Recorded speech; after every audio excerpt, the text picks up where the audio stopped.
This is 14 Minutes of Fame. I'm your host, James Bradford, and my co-host is Caroline Ritchie, and we are sitting here today with Chris Casavant. Pleasure to be here. Thanks for coming in, Chris. Thanks Are for you having excited me. to be here? Absolutely. It's a great time. So today we're touching on, getting to who you are throughout the show, but also talking about the show today. How do you feel about ROTWHEELS, How do you feel about our first episode? It's awesome. It's really cool. I mean, what you guys have done is amazing. I mean, you can take something that didn't run and in 7 days do it like you did.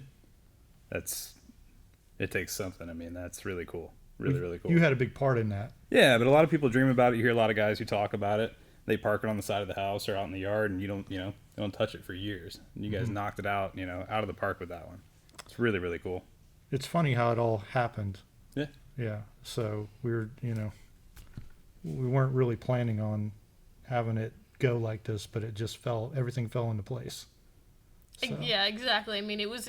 What was the hardest part for you guys, you think? Because I worked, I had to work a lot through it, so I was always helping out afterwards. Well, I think the timing of it all just... James was the hardest part about the whole thing. I could just play that right back at you, Oh, I know. Okay. You're welcome to if you want. No, I think the timing of it, squishing it all together, trying to make everything, coordinate, long days. Oh, yeah. And there were, 14-hour days? Some of them, yeah. Well, most of them, probably. Well, it's something that none of us have, really set a time period like that to and executed in that, time period. So that's kind of a crazy thing for all of us, especially me and James. But going back to Chris on this, I mean, did you think our deadline was unrealistic? I mean, I'm kind of curious about this. Absolutely. Okay, because he was on the same page as I was. Yeah. I thought when you guys said, we're going to get this done in a week, I said, no way. Especially day 4. I think, was it day 4 we did the drive shaft?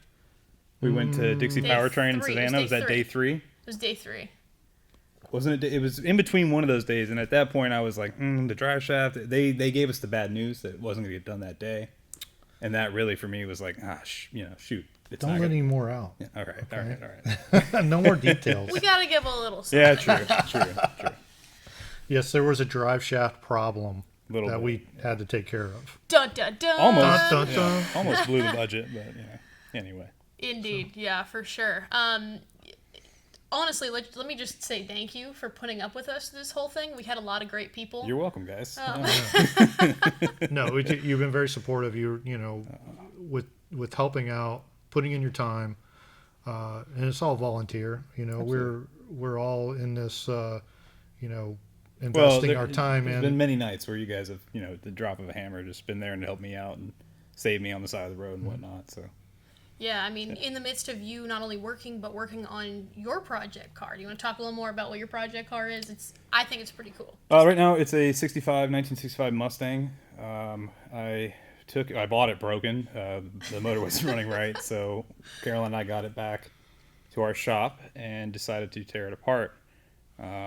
We took about, 5 months to build the motor. We took the motor out in the first 3 days. I remember that. Yeah, but over time, just kind of pieced it together when we had time after work and on the weekends, and really made quite a little power pack out of it. I'm actually really happy with it. It's a cool car. Yeah, it's loud as can be. I want to put some mufflers on it, quiet it down a little bit, but it's fun. It's a lot of fun.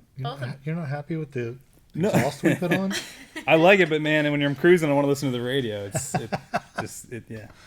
That is my radio in all of the cars I've ever had. It's the motor. Yeah? Yeah. Yeah, it sounds like open headers, man. It's loud. Listen to the engine. If I want to turn it up, I just push the gas pedal a little harder. That sounds nice. I mean, most of the time my radio's been broken, so. Also, in the midst of working on your Mustang, you've been working on another project car as well. Oh, the Torino, yeah. Yeah, that is pretty crazy. He has, stripped this thing completely down, not to complete metal, but there's been, 8 layers of paint put on that car?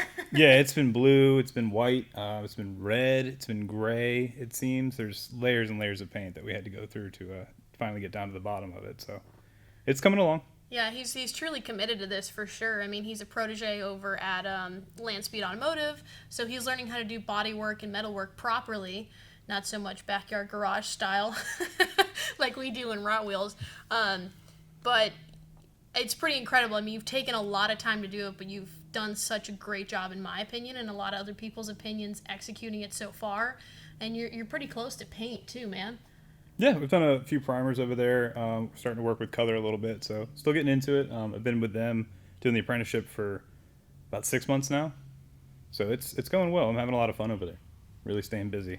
There's always I something know to do. Rob's glad to have you around. Oh yeah, and they got a great group of guys over there. They really do. Yep. Yeah, which we'll meet further, I'm sure. We've already met Mike. Oh yeah, We're going to get them all on here. need to.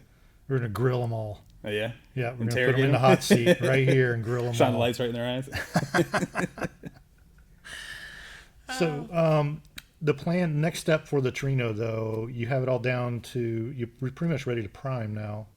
We're Yeah. pretty close to it. Oh, yeah. So once you get into prime and we get into paint, which could be possible ROTWHEELS episode, we might get Yeah, I into thought do a that's- little yeah. paint work. Do Just it to show some of the people, what you can do at home, with the resources that you have, really. Right. Do it yourself paint job kind of thing. I think would be very interesting. So we talked about that as far as being maybe an episode on ROTWHEELS. So and it being close, right next door. So very easy to bring it over here and start doing some tape off, and maybe we might even paint it outside if the weather's right, Yeah, it's Just to almost see perfect how- right now with that 70-degree weather. just to see how it turns out. Yeah. It Worst would is be worst, we really- just sand it down it'd and be- then paint it all over again. Yeah, exactly. It'd be really cool to have this to show somebody us painting it outside and then polishing it and seeing how it turns out. They do it in California all the time. Yeah. They do it out west all the time because the humidity is nothing. We have to sit and wait for the humidity to get down to a certain level where we could actually spray outside or in our garage. So Especially here in South Carolina. yeah, it makes a big difference. There's just a little bit of chemistry in mind, and I usually just kind of that. Finger in Lick the your wind. finger and test the. Okay, yeah, test let's the wind. paint. Let's paint. So The Torino has a pretty funny story behind it too. Doesn't it really involve me, but definitely involves the two of you. Oh yeah, that used to be James's car at one time. I went and picked that up in the middle of Georgia somewhere. What'd you trade for it again? I traded Thunder Chicken, my least favorite car in the whole world. And then you threw A in Ford a Thunderbird. It was a 1984 Ford Thunderbird Elan. ugliest car on the earth. Sorry about Oh, that. Bill Elliott broke the NASCAR speed record in that. Still ugly. Doesn't change the fact that it's an ugly car. You also slammed 429 in it, right? I did put the 429 in that Torino in a week with With Rudy. With With Rudy, Rudy, yeah. yeah, so- Which we'll meet again, I'm sure, at some Yeah. point too. he'll be on the show before we know it. Yeah, this car hopefully will get done sooner rather than later. But yeah, have you decided on a color you want to paint it? I know you've been going back and forth. This is pretty funny banter between the two of us, but Well, it was originally that icy Ford blue. I was thinking about that, but now I'm kind of leaning towards white, maybe with some blue stripe or whatnot. White's easy, Yeah. and I know where there's a whole gallon of white. Cheap. Oh yeah. in somebody's garage. It could be in my garage. Oh my god, yeah, I remember crawling under that thing. We didn't have a lift at the time. Putting it up on the tallest jack stands we could find, crawling under it in hazmat suits and goggles, and PORing the underside, the inside, every crook and crevice we could find in that car. And I remember I was like, screw this. It was in the middle of the summertime, and I was just like, I don't want to have anything to do with this hazmat suit. It's too damn hot for this. So I stripped down into shorts and a t-shirt, and I got covered in POR, and that was just the end of it for me. It's not fun. It takes forever to get off. Why don't you explain to people what PUR is? PUR 15 is a product that we use. It's neat. I mean, it's still just paint at the end of the day.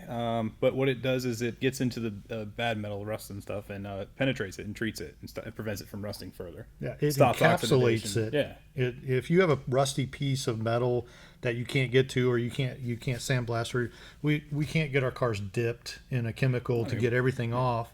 A PUR, you can actually, I put it right over the top of a rusty area. I like using it as undercoat. Yeah, and undercoat is Yeah, it's great for frames and on the bottom of the cars, but it literally seals rust in, and it doesn't allow it to rust anymore because there's no moisture or anything to get to that rust and create more rust. So it really does just seal it in. And I want to tell you, You're really selling it. well, It's expensive, but worth it it's for expensive sure. for a quart.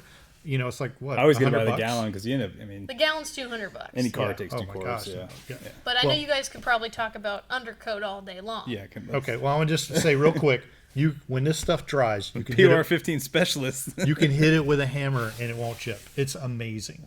That's all I'm gonna say about it. Well, if PLR15 would like to sponsor us, feel free to send Yeah. inquiries to. Just send us a by couple the of gallon. cans. Just send it by the gallon. Just send us a couple of cans, man. We'll put that on use it. everything. Exactly. So, winding this podcast down, what is your, coveted, for 14 what is your minutes about first car? PR15. And what is the craziest Oh, thing man. you've ever done in that car?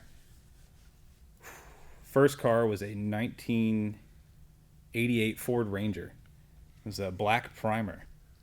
And the girlfriend at the time called it the Jeepers Creepers truck. I don't know if you've ever seen Jeepers Creepers. Yes. But it looked just like that.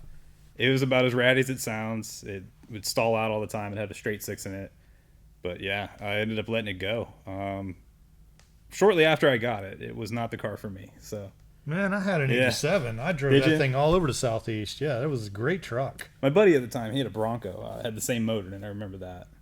What was the weirdest or craziest thing that ever happened to you in it or that you did in it? It was another one of the situations like the Fiat I had. It was I spent a lot more time working on it than driving it, so that's why I ended up letting it go. What Fix it year was again, that? Tony. Yeah, Wait a minute. What year was that? it was in high school. The Fiat? No. The Fiat was a 1977. 1977 Spider 124, Fiats. yeah. There you go. Now we're getting into That was the my first juicy classic stuff. car. That was a good one. It also just got Learned a relisted lot. on Facebook Marketplace, and he's trying Yeah. to convince me to buy it. I found it again. We have no room for that. Found it No. again. We have So- no room. We just have The two last thing big- we need is a Fiat. You already got a yellow MG. Yeah, then we could have a yellow Fiat and a yellow MG. Oh no. Both convertibles. Oh no. Got a fetish for yellow convertibles. We'll have to man. we're gonna have to have you back on the show and talk about your fetish for Fetish for foreign yellow cars. foreign miniatures. Yeah. That sounds even weirder. Don't say it. Oh my All right, goodness. you got some sponsors you want to take care of? Yeah, I mean, thank you for joining us on the show today, Chris. We're for sure gonna have you again. You're welcome. I feel like all we cover is PR15 and fetishes, but all right. That's a good thing. That's a good title for the All right, podcast. we got it. POR and fetishes. That's gonna be it. Well, All right. thank you guys It was for a pleasure, listening to guys. 14 Minutes of Fame. If you like this content, feel free to like, subscribe, and leave us a comment on things you'd like to see, and soon we'll have an email going up. You guys can email in, and we can talk about stuff on the show, or send us your cars. Wait a minute. We don't have an email? Not yet. We're working on it. Can I ask you a serious question? No, you cannot ask me this question that I know you're going to ask me. Okay, Let's well, just roll move into on. the sponsors. All right, go ahead. So let's thank Fuel Clothing, Land Speed Automotive, RebelsNavy, the Bike Doctor at Hilton Head, and Dorsey Tree Service. Thank you for your wonderful sponsorships. And a special thanks to Carolina Towing. Oh yeah, can't forget it. Don't forget to check out the first episode of ROTWHEELS out tomorrow, May 10th. Where we blow the budget or not.